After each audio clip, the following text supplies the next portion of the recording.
এই রেকর্ড না মানা জানতাম, কারণ রেকর্ডের মধ্যে রেজাল্ট ভালো না খারাপ। আরো জোরে বলো, রেকর্ড ভালো না খারাপ।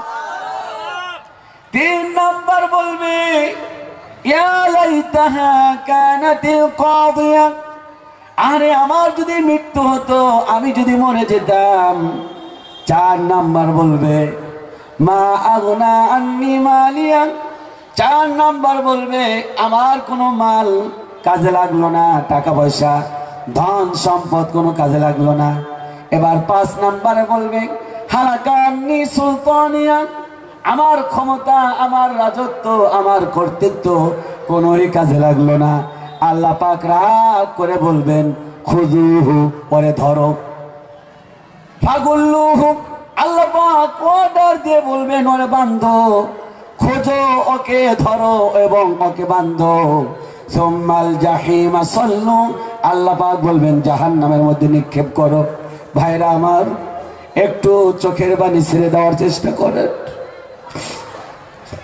আল্লাহ পাক বলবেন ধরো, এরপরে বলবেন বান্ধ। সুম্মাল জাহিমা সাল্লু, এরপরে বলবেন জাহান্নামের মধ্যে নিক্ষেপ করো। সুম্মা ফি সিলসিলাতিন দারউহা 70 যিরাআন ফাসলুকু, আল্লাহ পাক বলবেন 70 গজ শিকল দ্বারা বাঁধো। 70 গজ শিকল দ্বারা বাঁধা হবে। এরপরে আল্লাহ পাক বলবেন, আল্লাহ পাক ডেকে বলবেন শোন, তোকে যে বাঁধলাম তার কারণ হলো ইন্নাহু কানা লা ইউমিনু বিল্লাহিল আযীম। আল্লাহ পাক বলেন 1 নাম্বার অপরাধ হলো সে আল্লাহর প্রতি ঈমান আনে নাই। জবাব দেন, কি আনে নাই? আল্লাহর প্রতি ঈমান আনে নাই। অনেক লোক আছে দেখবেন আল্লাহর প্রতি ঈমান আনে, আবার মাজারে গিয়া সেজদা দেয়, আছে না নাই? এই ভারতে আছে? ভারতে কি মাজার কম না বেশি? অনেক কম। হ্যাঁ ও মুসলমান, আমি একটি প্রশ্ন করব, একটু হাত তুলে জবাব দিবেন। আমরা গোলামি করব কার? হয় নাই, এটি পূর্ণাঙ্গ অর্থ হয় নাই। সূরা ফাতিহার মধ্যে আল্লাহ পাক একটু সুন্দর করে বলেছেন। আমরা সাধারণত বলে থাকি আমরা গোলামি করব আল্লাহর, কিন্তু সূরাতুল ফাতিহার 4 নম্বর আয়াতে বলেন ইয়্যাকা না'বুদু, একমাত্র আল্লাহর গোলামি করব। কার? না বুঝেন নাই, একমাত্র আল্লাহ। সূরা ফাতিহার 4 নম্বর আয়াত, একমাত্র। তাহলে আমি এবার প্রশ্ন করব যে গোলামি করব কার? জবাব দিবেন একমাত্র। আমার কথা বুঝতে পারেন নাই? তাহলে জবাব দেন, আমরা গোলামি করব কার? এই মেসেজটা সবার কাছে পাঠাবেন। যারা বলে শুধু আল্লাহ, যে আল্লাহ না, যখন বলবেন আল্লাহ, তারা আবার পীর সাহেবের কাছেও গিয়ে করবে, আল্লাহরও করবে, মাজারে গিয়েও গোলামি করবে। যখন বলবেন ইয়্যাকা না'বুদু, একমাত্র কেবলমাত্র আল্লাহর, আল্লাহর একমাত্র আল্লাহর, তখন আল্লাহ ব্যতিরেকে আর কারো গোলামি চলবে? আরো জোরে বলেন, আর কারো গোলামি চলবে না। তাহলে যুবকেরা এবং বৃদ্ধ পুরো যারা আছেন একটু হাত তুলে জবাব দেন, গোলামি করব কার? সবাই হাত তুলে বলেন। অনেকে হাত তুলে নাই। যারা মুসলমান তারা হাত তোলেন। অনেক হিন্দু ভাইরা থাকতে পারেন, হিন্দু ভাইরা থাকতে পারেন, তাদেরকে ওয়েলকাম। হিন্দু ভাইদের সাথে ভালো সম্পর্ক করবেন। কেমন সম্পর্ক শুনবেন? নবী কি বলেছেন, কোন হিন্দুকে তুমি যদি অত্যাচার করো, কোন নন মুসলিমকে যদি অত্যাচার করো, আমরা বাংলাদেশে সব সময় আলেমরে হাদিসটা বলি, এই কারণে বাংলাদেশের হিন্দু ভাইয়েরা একদম আনন্দে চিত্তে থাকে। নবীজি বলেছেন, কোন মুসলমান যদি কোনো হিন্দুকে অত্যাচার করে, কিয়ামতের দিন আমি ওই অমুসলিমের পক্ষ অবলম্বন করে মুসলমানের বিরুদ্ধে মামলা দেব। চিন্তা করলেন? কোনো অত্যাচার করা যাবে না ভাই, অত্যাচার করা যাবে না, কোন হিন্দুর প্রতি অত্যাচার করা যাবে না। আর হিন্দু ভাইরাও মুসলমানদের প্রতি কি করবে না? অত্যাচার করবে না। কারণ আমরা সবাই কি মানুষ? জবাব দেন, আমরা সবাই কি মানুষ? এটাই হলো সবচাইতে বড় শিক্ষা। জবাব দেন, ঠিক কিনা ভাইরা আমার? এবার হাত তুলে আর একবার জবাব দেন, আমরা গোলামি করবো কার? মাশাআল্লাহ। আর একটা প্রশ্ন করব, প্রশ্নের জবাব দেখবেন অধিকাংশ লোক ভুল দিয়ে বসবে। বলবো প্রশ্নটা হলো আশরাফুল মাখলুকাতকে, না না না, এটা হাদিসে নয়, কোরআনেও নাই। আশরাফুল মাখলুকাত, শ্রেষ্ঠ মাখলুক বলা হয় কাকে? এই প্রশ্ন যদি করি বাংলাদেশের মানুষরা একই জবাব দেয়। ভাবলাম যে ভারতের লোক মনে হয় একটু ব্যতিক্রম ধর্মী জবাব দিবে, পারলেন না। আল্লাহ পাক সূরা বাইয়িনার মধ্যে বলেন, এক নাম্বার যারা ঈমান আনবে, এক নাম্বার জবাব দেন, এক নাম্বার। দুই নাম্বার যারা ভালো কাজ করবে, ইন্নাল্লাযীনা আমানু ওয়া আমিলুস সালিহাত হুম খায়রুল বারিয়া, তারা হলো আশরাফুল মাখলুকাত। তার মানে যারা ঈমান আনে, ভালো কাজ করে, ভালো কাজ করে কিন্তু ঈমান আনে নাই, আশরাফুল মাখলুকাত না। কে কে বুঝছেন? হাত তোলেন তো দেখি এবার। তাহলে জবাব দেন, আশরাফুল মাখলুকাত হওয়ার শর্ত কয়টা? দুইটা। আরো জোরে বলেন, আশরাফুল মাখলুকাত হওয়ার শর্ত কয়টা? এক নাম্বার ঈমান। হাত তুলে বলেন এক নাম্বার। হ্যাঁ, এত শিক্ষা পাইতেছে। নতুন কোনো মেসেজ তো দেওয়া উচিত বাংলাদেশ থেকে আসতে, যেগুলো আমাদের ভুল। এক নাম্বার। অনেক লোকের হাত তোলে না, বুঝলাম না, আপনারা কি অলস হয়ে গেলেন নাকি? আশরাফুল মাখলুকাত হওয়ার শর্ত কয়টা? এক নাম্বার ঈমান, দুই নাম্বার সবাই বলেন ভালো কাজ করা। আমার সাথে বলেন, ভালো হয় নাই, ভালো কাজ করা। এক নাম্বার ঈমান আনা। এই দুইটি কাজ করবে যারা আশরাফুল মাখলুকাত, তারা এই মেসেজটা কি পৌঁছানো যাবে? 10 জন লোককে পৌঁছাবেন যে নতুন দুইটা কথা শিখছি। একটা হলো একমাত্র গোলামি করব কার? আল্লাহ। গোলামি হবে কার? আবার বলি, গোলামি হবে কার? একমাত্র আল্লাহ। আশরাফুল মাখলুকাত কে? ঈমান এবং কি আমলে ভালো চল। মাশাআল্লাহ, চিৎকার দিয়ে বলি আল্লাহু আকবার। এই জন্য বললাম, এই অপরাধ ওই লোকটিকে হাত পাও বেঁধে জাহান্নামের মধ্যে ফেলে দেওয়া হবে। ওই লোকটিকে আল্লাহ পাক বলবেন, তোমার এক নাম্বার অপরাধ ছিল লা ইউমিনু বিল্লাহিল আযীম। এক নাম্বার অপরাধ, আল্লাহর প্রতি ঈমান আনো নাই। ও আমার পাগলা বাবা, ও আমার খেপা বাবা, ও আমার ন্যাংটা বাবা, আছে না নাই? আরো জোরে বলেন, আছে না নাই? ও আমার পাগলা বাবা, ও আমার খেপা বাবা, পরকালে বাঁচাবে তোর কোন বাবা?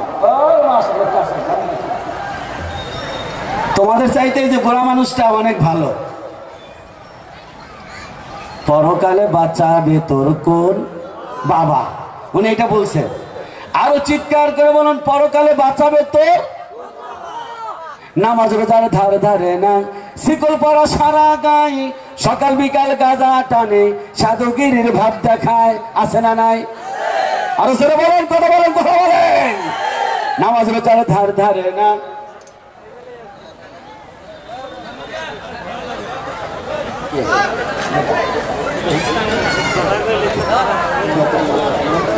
আলহামদুলিল্লাহ। আমাদের আপনাদের অত্যন্ত পরিচিত মুখ হয়তো আমি চিনি না, ইনশাল্লাহ আমাদের ভাই রফিক ভাই ঘোষণা দিলেন। মেহমানকে কাছে বসার জন্য অনুরোধ জানাচ্ছি। আলহামদুলিল্লাহ, কাছে আসুন, কাছে আসুন, কাছে আসুন, কাছে আসুন। আব্দুল্লাহ মামুন বাংলাদেশ থেকে আসেন। জি জি জি, বাংলাদেশ টাঙ্গাইল গাজীপুর। লিল্লাহি তাকবীর।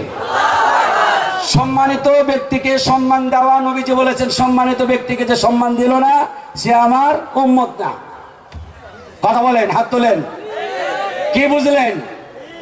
যে ব্যক্তি সম্মানিত ব্যক্তিকে কি দিল না, সে আমার উম্মত না। ইসলাম সহজ, আমরা বানিয়েছি কঠিন। আলহামদুলিল্লাহ। তাহলে ওনারা কথা বলবেন, আমি শেষ করে দিব, একটু মনোযোগ দিয়ে ইনশাআল্লাহ। একটু হাত তুলে কথা বলেন। তাহলে আমরা দুটো জিনিস শিখলাম।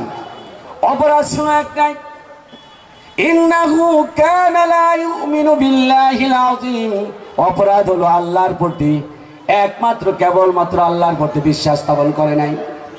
জাহান্নামে যাওয়ার অন্যতম আরেকটি কারণ হলো ওয়ালা ইয়াহুদ্দু আলা তুআমিল মিসকিন, মিসকিন এতিম অনাথ তাদের খাবার দেয় নাই। আছে না নাই? অনেক ধনী লোক আছে পেট পুরে খায়, কিন্তু পার্শ্ববর্তী বাড়ির লোক না খেয়ে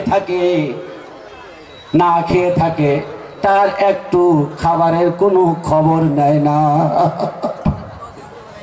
আমি এই ভারতের কথা বলতে পারবো না, যেহেতু ভারতের অভিজ্ঞতা আমার কম, ভারতে এই প্রথম। কিন্তু আমি আমার বাংলাদেশের বদনাম তো করতে পারি না, কারণ জন্মস্থান আমার বাংলাদেশ। কিন্তু একটু না বললেই হয় না, অনেক লোক আছে বড় লোক, তার পাশের বাড়ির লোকটার খবর নেয় না। নবীজি বলেছেন ওই ব্যক্তি আমার উম্মত নয়, যে ব্যক্তি পেট পুরে খাবার খেলো কিন্তু তার প্রতিবেশী না খেয়ে রাত্রি যাপন করলো। ভাইরা আমার, বন্ধুরা আমার, এই জন্য ইসলামে যাকাত প্রথার ব্যবস্থা করেছেন। বুনিয়াল ইসলাম আলা খামস, ইসলামের স্তম্ভ হলো 5টি। শাহাদাতু আল্লা ইলাহা ইল্লাল্লাহ, এক নাম্বার হলো আল্লাহ ছাড়া আর কোনো ইলাহা নাই। ওয়া আন্না মুহাম্মাদার রাসূলুল্লাহ, মুহাম্মদ সাল্লাল্লাহু আলাইহি ওয়াসাল্লাম আল্লাহ রাসূল। 2 নাম্বার হলো ইকামিস সালাহ, সালাত প্রতিষ্ঠা করা। ওয়া ইতাইজ যাকাত, 3 নাম্বার হলো যাকাত প্রদান করা, প্রতিষ্ঠা করা। অনেক মুসলমান যাকাত দেয় না, আছে না নাই? যাকাত কার উপরে ফরজ? 52 তোলা রৌপ্য অথবা 7.5 ভরি স্বর্ণ সমপরিমাণ সম্পদ যদি 1 বছর মজুদ থাকে, 1 বছর যদি থাকে, ইসলাম বলে তুমি ধনী। 52.5 তোলা রৌপ্যের দাম বাংলাদেশে প্রায় 80 থেকে 85 হাজার টাকা। ভারতে কত হবে জানি না, ভারতের হিসাব তো আমার জানা নাই, জানার থাকার কথাও না। তার মানে মোটামুটি একটা আইডিয়া নেন, যার কাছে 70 থেকে 75 হাজার টাকা 1 বছর স্থায়ী থাকবে, তার 2.5% যাকাত দিতে হবে। অনেক লোক দেখবেন যাকাত দেয় না।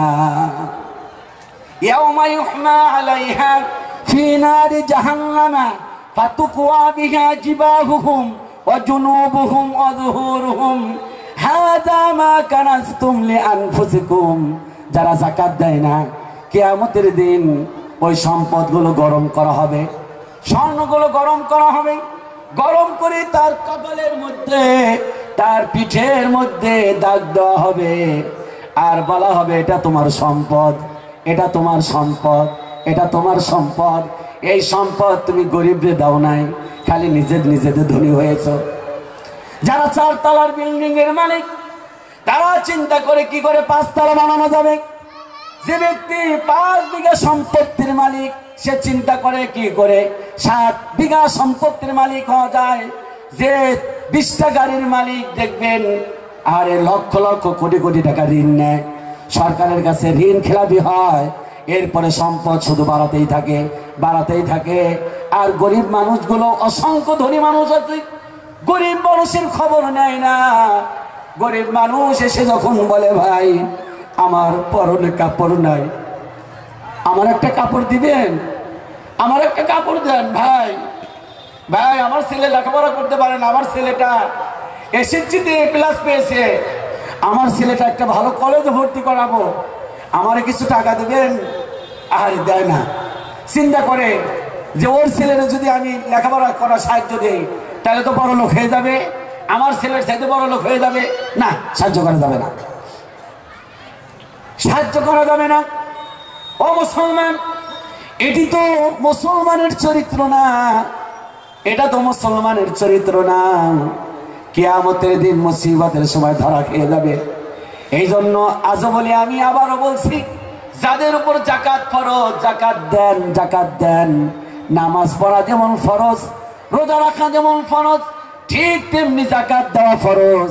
ও মুসলমান, এই যাকাত না দেওয়ার কারণে মানুষ কিয়ামতের দিন জাহান্নামী হবে। শুনতেছেন আপনারা? আরে মুসলমানের মতো কথা বলেন না, শুনতেছেন? যাকাত দিবেন, গরিবকে সাহায্য করবেন। আমার ভাইয়েরা, অনেক লোক আছে গরিব মানুষ এসে যখন ভিক্ষা চায়, কয়ে বেটা এই তুই হাতে হাতে পারস, এই নামাজ পড়স তুই, তোর চেহারার মধ্যে তো নামাজের কোনো গন্ধ দেখি না। আরে লোকটা চাইছে সাহায্য চাইতে আসতে, লোকটাকে ধমক দেয়া কয় তুই নামাজ পড়স, তুই হাতে হাতে বল। লোকটা হাতে হাতে পারে না, না পড়ার দরুন কয় যা হাতে হাতে পারস না, তোর কিসের দান করবো? আছে না? আছে কিনা এরকম? না, এটা উচিত না। একজন হিন্দু মানুষ আসতে পারে, একজন বৌদ্ধ মানুষ আসতে পারে, একজন খ্রিস্টান আসতে পারে আপনার বাড়ির কাছে, আপনি তারে ধমক দিয়ে তাড়িয়ে দিতে পারবেন না। অন্য ধর্মের লোক বলে ঘৃণা করতে পারেন না, অন্য ধর্মের লোক বলে তাকে আপনি অহংকার করতে পারেন না। এটা তো ইসলামের শিক্ষা না। ভাইরা আমার, আমি হাসরের কথা বলতেছিলাম। কিয়ামতের দিন, মুসিবতের সময় আমার ভাইরা জাহান্নামীদের সাথে জান্নাতীদের সাথে কথোপকথন হবে। কথোপকথন বুঝেন তো নাকি? তার মানে কি? মানে একজন আরেকজনের সাথে কি বলবে? কথা বলবে। আরে ভাই, পিছনে কি শোনা যাচ্ছে? এক দল আর এক দলের সঙ্গে কি বলবে? আরো জোরে বলেন, কি বলবে? হ্যাঁ, জান্নাতীদের সাথে জাহান্নামীদের সাথে কথা হবে। জাহান্নামীরা কাতরায় পড়বে। জাহান্নামে যখন দেওয়া হবে, ওয়াসিকাল্লাযীনা কাফারু ইলা জাহান্নামা যুমারা, জাহান্নামীদেরকে হাঁকাইয়া হাঁকাইয়া জাহান্নামের দ্বার প্রান্তে নিয়ে যাওয়া হবে। ওয়াসিকা মানে হাঁকানো। এই কুচবিহারের ভাষায় হাঁকানোর সহজ বাংলা কি বলে এটাকে? ধাক্কা মারা। মাশাআল্লাহ।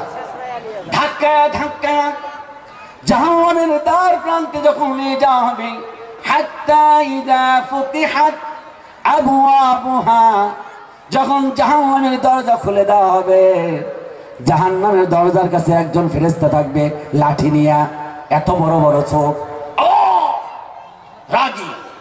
কিছু লোক আছে না, চেহারা দেখলেই মনে হয় কি? কথা বলেন না কেন? অনেক অফিসার আছে দেখবেন, চেহারা দেখলেই মনে হয় ওরে বাবা, এর কাছে কথা বলাই যাবে না।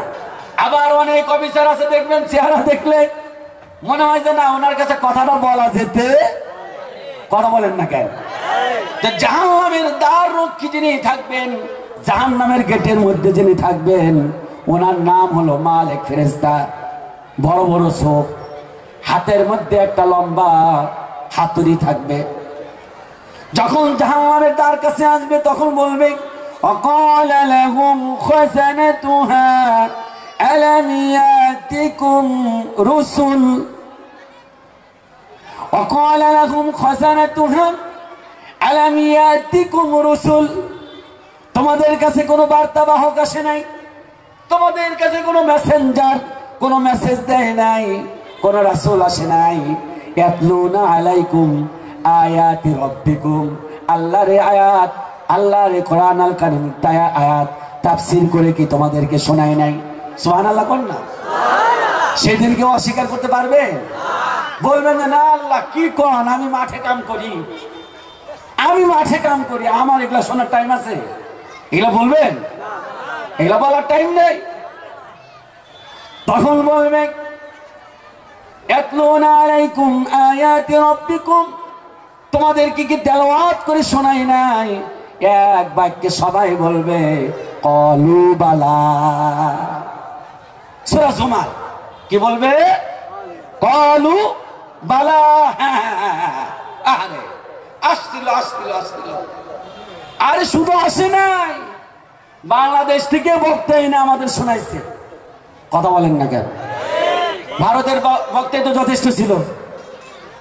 ভারতের বক্তা ছাত্র হওয়ার যোগ্যতা নাই, এমন বড় বড় আলেম স্টেজে বসা আছে। তারপরে আমাকে বাংলাদেশ থেকে আনার অন্যতম একটাই কারণ, যাতে করে মানুষের সমাগম একটু বেশি হয়।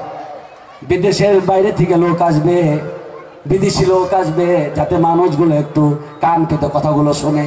না অন্য কোনো কারণ? কথা কর না কেন আপনারা? অস্বীকার করতে পারবেন না। সব ভিডিও হচ্ছে। মালিক ফেরেশতা হাতের মধ্যে ডান্ডা নিয়ে বলবে আয় তোরে ধরে। মানুষের ঠকাইছো, আইল ঠেলছো, গরিবরে মারছো, ধনের উঠাইয়া দিছো, কথা বল না। এই কাজটা করছো, খালি ভাইনার বিচার করছো, অন্যের বিচার করো নাই, কথা বল না। বোঝেন না নাকি আপনারা? এটা আমার দেশের কথা বলি, নিজেরটা বিচার করে অন্যের বিচারের বেলায় কিন্তু ভারতের একটা প্রশংসা আমাদের বাংলাদেশে আছে। আলহামদুলিল্লাহ, আল্লাহরে সাক্ষী রেখেই বলছি, বাংলাদেশে ভারতের প্রশাসনের একটা সুনাম আছে, আলহামদুলিল্লাহ বলেন। এখানে পঞ্চায়েত আছে, পঞ্চায়েতের বিচারগুলো টেলিভিশনে দেখি কত সুন্দর করে করা হয়, কিন্তু আমার ভাইরা এর মধ্যে ফাঁক ফকর দিয়ে দুই একটা আছে না নাই? ফাঁক ফকর তো দুই একটা আছে না? সেই দিন ধরা খেয়ে যাবেন, বলবেন হাজি সাহেব সাজছেন আপনি, হাজি সাহেব সাজে 2 নম্বর বিচার করছেন, কিয়ামতের দিন হাজি দেখবেন না। আল্লাহ বলবে তুই বিচার করছিস 2 নম্বর বিচার, এই 2 নম্বর বিচারের কারণে আজকে তুই জাহান্নামী। সেই দিন চিৎকার করে জাহান্নামীরা কি বলবে? সূরা মুলক, এই যে সূরা মুলক, সেদিন চিৎকার করে বলবে ওয়াকালু লাউ কুন্না নাসমা ওয়াকালু লাউ কুন্না নাসমাউ আও নাকিলু মা কুন্না ফি আসহাবিস সাঈর। আল্লাহু আকবার। কেঁদে কেঁদে বলবে, আরে আগে যদি জানতাম আর বুঝতাম আর যদি মাইনা নিতাম, আজকে তাহলে আমাদের জাহান্নামের মধ্যে, মাশাআল্লাহ, আজকে জাহান্নামে যেতে হতো না। আরে যদি আলেমদের কথাগুলো যদি মেনে নিতাম, আলেমদের কথা এত সুন্দর কথা বলছেন, সাম্প্রদায়িক সম্প্রীতির কথা বলছেন, গরিবকে ভালোবাসার কথা বলেছেন, যাকাতের কথা বলেছেন, নামাজের কথা বলেছেন, আজকে জাহান্নামে যাওয়া লাগতো না। তখন জাহান্নামীরা হাবুডুবু খাবে। লাকিলুনা মিন শাজারিন মিন যাক্কুম, যাক্কুম ফল দেওয়া হবে। কি ফল? আর কথা বলেন কি ফল? আরো জোরে বলেন কি ফল? যাক্কুম ফল, চারদিকে কাটা আর কাটা, কাটা আর কাটা, যাক্কুম ফল দেওয়া হবে। আমার ভাইরা খাবে, খাওয়ার পর গলার মধ্যে আটকে যাবে, গলার মধ্যে আটকে যাবে। ফামালিউনা মিনহাল বুতুন ফাশারিবুনা শুরবাল হিম। আল্লাহ পাক এইভাবে বলছেন যে শোনো, তাদের পেটটা উদর ভর্তি হবে না, আবার উদর যদি ভর্তি হয় তাদের পেটের নাড়ি ভুঁড়ি দিয়া পিছনের দরজা দিয়ে বেড়ে যাবে। সেই দিন পানি পানি করে চিৎকার করবে।